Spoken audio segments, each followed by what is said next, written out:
Hello students, welcome to my channel Vijay समर्पित KVN English by Soni sir. आगे चलते हैं। Welcome to the second part of the 100 dresses first written by एल्स और Estes. हमने जाना वांडा के बारे में, पेगी के बारे में, मेडी के बारे में। आइए आगे चलते हैं। Wanda Petronski. Most of the children in room 13 didn't have names like that. Room number 13 के काफ़ी बच्चों के इस प्रकार का नाम नहीं था। ये थोड़ा अजीब नाम उनको लगता था। They had names easy to say. उनके नाम आसान थे, like Thomas, Smith और Allen. There was one boy named Bounce, Willie Bounce. एक लड़का था जिसका नाम था Willie Bounce. And people thought that was funny. और लोगों को लगता था, लोग सोचते थे, लोगों ने सोचा कि वह बड़ा funny था, वह नाम funny था, like Wanda Petronsky. But not funny in the same way that Petronsky was. परंतु उतना funny, उतना मजाकिया नहीं था जितना Petronsky था। आगे चलते हैं। Wanda didn't have any friends. Wanda की कोई फ्रेंड नहीं थी। She came to school alone and went home alone. School अकेली आती और अकेली ही जाती है। Past indefinite tense. She always wore a faded blue dress that didn't hang right. वो हमेशा पहनती थी। वियर की पास्ट form, past indefinite tense. Faded यानी कि जो मध्यम पड़ गई हो, जिसका रंग थोड़ा उड़ गया हो, वो ब्लू कलर की ड्रेस वो पहनती थी। जो डिडंट हैंग राइट मीन्स जो ठीक से फिट भी नहीं होती थी। It was clean but it looked as though it had never been ironed properly. वह साफ तो थी परंतु ऐसी लगती थी कि उसको कभी भी प्रेस नहीं किया गया हो। Never been ironed. Past perfect का passive voice. She didn't have any friends. उसके कोई फ्रेंड्स भी नहीं थी। But a lot of girls talked to her. परंतु बहुत सारी लड़कियां उससे बात करती थी। Sometimes they surrounded her in the schoolyard as she stood watching the little girls play hopscotch. कभी कभी वो खड़ी हो जाती थी स्कूल के यार्ड में, जैसे ही वो देखती थी। She stood watching the little girls. छोटी लड़कियों को वो देखती हुई खड़ी हो जाती थी। वॉचिंग यहाँ पर हमारा प्रेजेंट पार्टिसिपल है, एडजेक्टिव का काम कर रहा है, नॉन फाइनाइट्स कहलाता है। हॉप स्कॉच खेलते हुए on the worn hard ground. उस हार्ड ग्राउंड पे जो कि वॉर्न था मीन्स जो उपयोग में लिया गया था। हॉप स्कॉच एक गेम होता है जिसमें स्क्वायर पर बच्चे जंप करते हैं और जंप करके खेलते हैं। हमारे यहाँ भी यह गेम खेला जाता है। Wanda. Peggy would say in a most courteous manner. बहुत ज़्यादा शिष्टाचार वाले मैनर में। कर्टियस मीन्स शिष्टाचार। इस मैनर में वो बोलती थी। She were talking to Miss Mason Wanda. Manner हमारा नाउन है और मैनर को डिस्क्राइब कर रहा है वर्ड कर्टियस, ये हमारा एडजेक्टिव है। Remember it, this word courteous is adjective. Now as though she were talking to Miss Mason, जैसे कि वो मिस मैसन से बात कर रही हो। Wanda, she would say, giving one of her friends a nudge. अपने एक फ्रेंड्स को पेगी नज करते हुए यानी कि हल्का सा पुश करते हुए, इशारा करते हुए कहती वो, tell us how many dresses did you say. मतलब अपने फ्रेंड्स को इशारा किया, देख अभी ये क्या बोलती है, और उसको पूछा कितनी ड्रेस तुम्हारे पास है। You had hanging up in your closet, जो तुम्हारे क्लोजेट में, तुम्हारे रूम में, तुम्हारे चैम्बर में एक साथ लटकी हुई है। This is the picture. Peggy is here. This one appears to be Peggy, and here Wanda and other friends of Peggy. Now, 100. Wanda would say. Wanda कहती एक सौ। 100 exclaimed all the little girls incredulously. विस्मय सूचक हो जाती थी वो सारी की सारी लड़कियां। वो सारी लड़कियां एक साथ बोलती 100। विस्मय सूचक है यहाँ पर, एक्सक्लेमेटरी है, और इनक्रेडुलसली मीन्स एक ऐसा तरीका जिसमें अनविलिंगनेस टू बिलीव है, विश्वास नहीं करने की कंडीशन है, अविश्वसनीय वाली condition, showing unwillingness to believe. And the little ones would stop playing hopscotch and listen. और सबसे छोटी जो होती वो हॉप स्कॉच खेलना बंद कर देती और सुनती। ये 100 ऑल लाइंड अप। हाँ, 100 है और सारी लाइन से लगी हुई है, all lined up, said Wanda. Then her thin lips drew together in silence. और उसके तब पतले से जो होठ वो एक साथ साइलेंस में, सन्नाटे में, शांति में, चुपचाप में साथ साथ हो जाते। ड्रू टुगेदर, ड्रॉ की सेकंड फॉर्म, खिंच जाते थे। व्हाट आर दे लाइक, कैसी दिखती है वो सब? ऑल सिल्क आई बेट, मैं शर्त लगाती हूँ सारी सिल्क की है, पेगी कहती। ये मजाक उड़ाने के तौर पे है। जवाब देती है वांडा, ये ऑल सिल्क ऑल कलर्स, हाँ ऑल सिल्क है ऑल कलर्स में।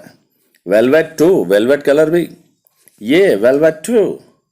100 dresses, Wanda would repeat stolidly, और वांडा इसको रिपीट करती स्टॉलिडली। हमारे पास वर्ड आया है STOLIDLY, स्टॉलिडली, मतलब पहले भी आया हमारे पास ये word.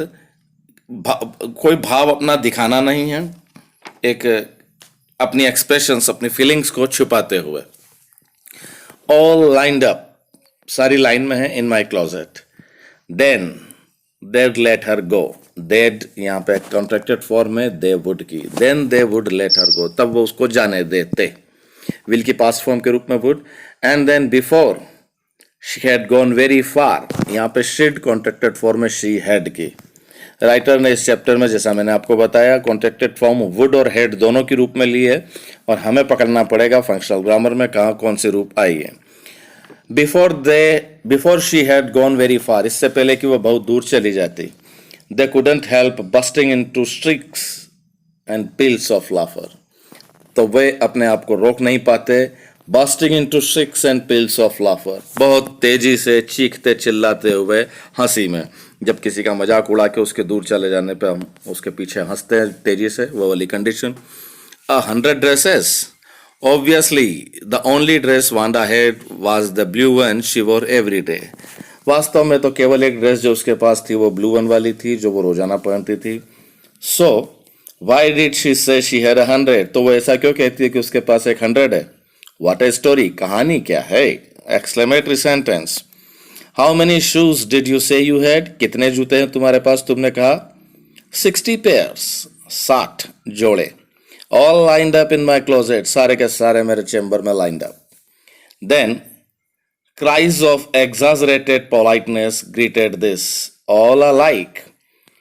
Cries of exaggerated politeness, बहुत ज्यादा विनम्रता की आवाज है, बहुत ज्यादा विनम्रता की क्राई। ग्रीटेड करती इसको, इस बात को, इस क्वेश्चन को, और विनम्रता के साथ, अभिवादन के साथ बोलती all alike. Oh no, every pair is different, नहीं, हर पेयर डिफरेंट है। ऑल कलर्स, सभी कलर में, ऑल लाइंड अप, और सारे लाइंड अप एक साथ लगे हुए हैं। Peggy who had thought up this game, Peggy जिसने इस गेम को सोचा था, had thought up past perfect.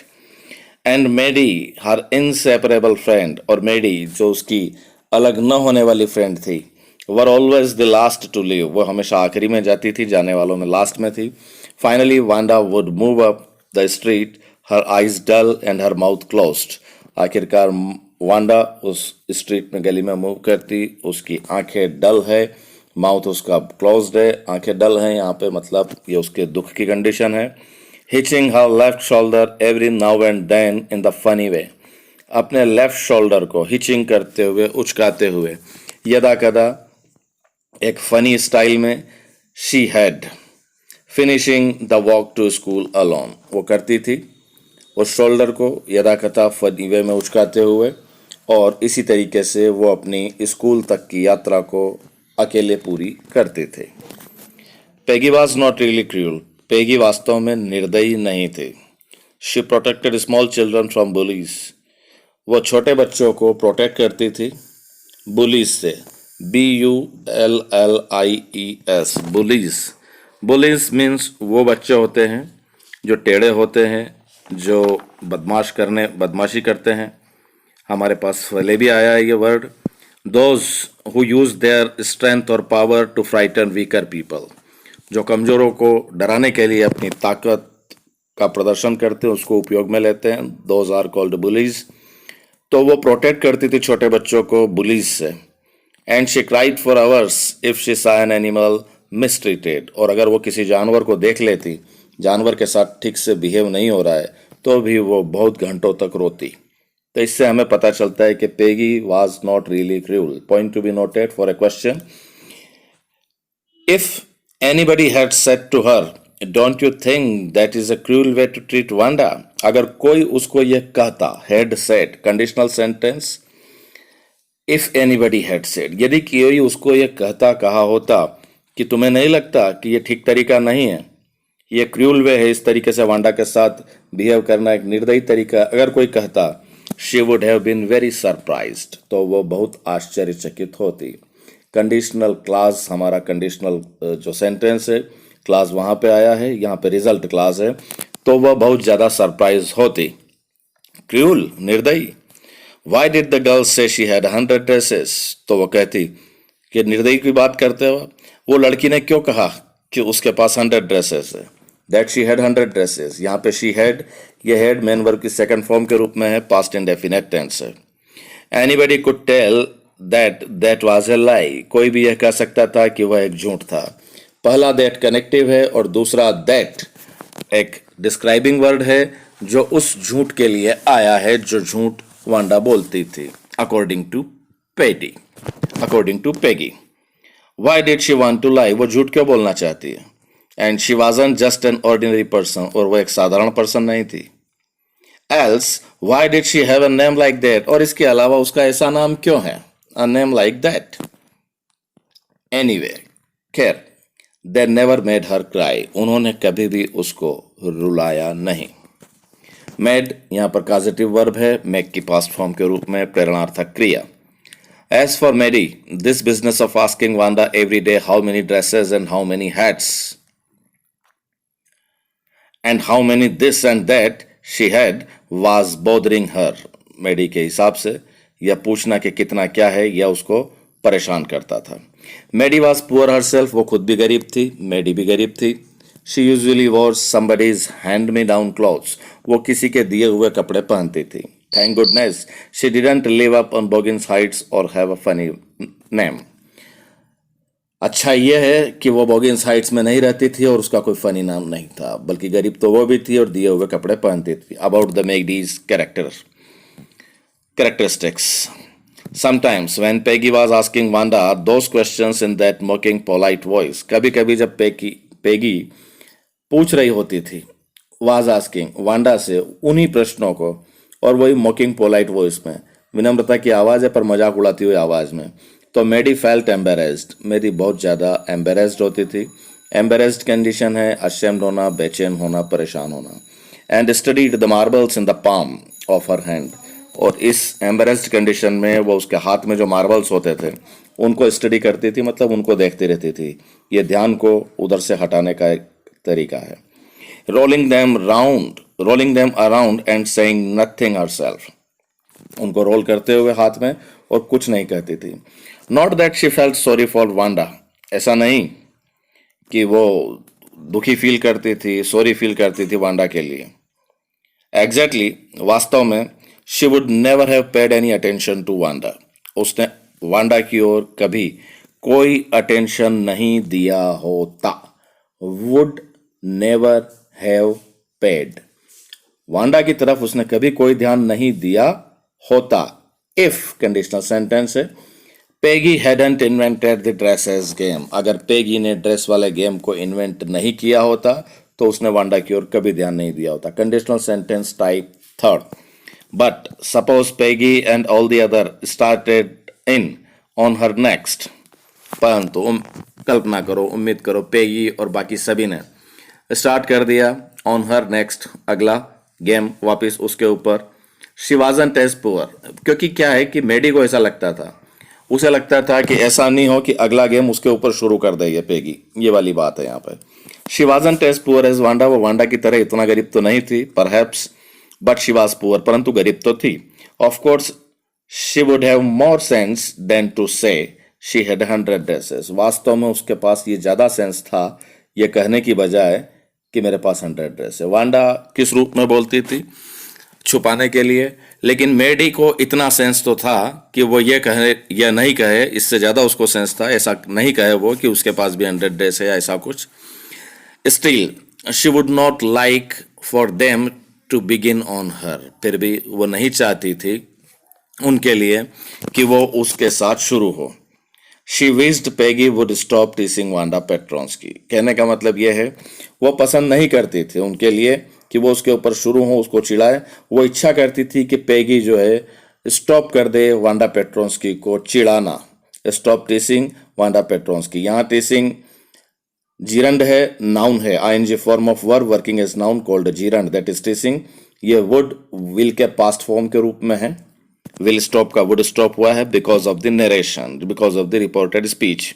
Now come to the oral comprehension part of this second part of part first. In what way was Wanda different from the other children. Wanda दूसरे बच्चों से किस तरीके से अलग थी? वांडा दूसरे बच्चों से किस तरह से अलग थी? Because she did not have any friend, the first and foremost point. And then she came school alone and went home alone. अकेली आती, अकेली जाती। She always wore a faded blue dress, हमेशा वही ड्रेस पहनती थी। And that dress too did not fit her properly, वो ठीक से उसको प्रॉपरली फिट भी नहीं होती थी। Unlike other children she did not talk to anybody, और वो बात भी नहीं करती थी किसी से। इसमें उसकी कुछ इनर कैरेक्टरिस्टिक्स है जिसके कारण वो ऐसा थी। दैट इज अनदर पार्ट, क्योंकि हमें यह नहीं पूछा गया है कि व्हाई, हमें पूछा है व्हाट वे, ये आंसर बनता है। Then second one, did Wanda have 100 dresses, why do you think she said she did. क्या वांडा के पास वास्तव में 100 ड्रेसेस थी और आपको क्या लगता है, आप क्या सोचते हो कि उसने कहा जो उसने किया? What do you think she said she did, क्या कंडीशन है? एक्चुअली तो थी नहीं, तो so no, Wanda did not have 100 dresses because she was poor and wore the same faded blue dress. If she had, conditional में हम answer लिख सकते हैं, if she really had 100 dresses she would haven't come in the same faded blue dress to the school every day. Another thing, she had an inferiority complex, उसके अंदर एक हीन भावना थी। And in order to hide that complex, उस हीन भावना को छिपाने के लिए, and impress the other girls, और बाकी गर्ल्स को इम्प्रेस करने के लिए, और हम ये कह सकते हैं in order to maintain the self respect, अपने आत्मसम्मान को बचाए रखने के लिए, उसके अपने सेंस में, she always said that she had 100 dresses, जो ऐसा करती थी। The third one, why did Maddie embarrassed by the questions Peggy asked Wanda. उस क्वेश्चन से मेडी एम्बेरेस क्यों होती थी जो पेगी पूछती थी वांडा से? Is she also like Wanda और इज शी डिफरेंट, क्या वो भी वांडा की तरह थी या वो अलग थी? एम्बेरेस्ड वो होती थी bye the questions of Peggy because she was also poor and she also war old clothes handed by somebody else which were handed down by someone else. She did not feel sorry for Wanda. She was worried that perhaps later everyone would start teasing her too, कि हर कोई उसको भी चिढ़ाना शुरू कर देगा. She thought she was different from Wanda in the sense that she would never claim that she had 100 dresses. उसको लगता था कि वो डिफरेंट है क्योंकि उसके अंदर इतना तो सेंस था कि वो ऐसा कोई क्लेम नहीं करेगी. She was not as poor as Wanda, उतनी गरीब नहीं थी लेकिन फिर भी थी. Yet she was afraid that the others might mock her too. फिर भी उसको डर था कि दूसरे उसका भी मजाक उड़ा सकते थे. So that's all. मिलते हैं ब्रेक के बाद. Keep learning, keep moving, and remember the main point of this chapter, accept everybody whosoever in whatsoever form one is. जो जैसा है उसको उस रूप में एक्सेप्ट करना सीखे. And remember to put the first step towards the right one. Maddie की तरह न रहें कि आप अच्छे के लिए फर्स्ट स्टेप ना उठा पाएं. Step for the right ones, step for the good ones. Wish you all the best, good luck. मिलते हैं ब्रेक के बाद.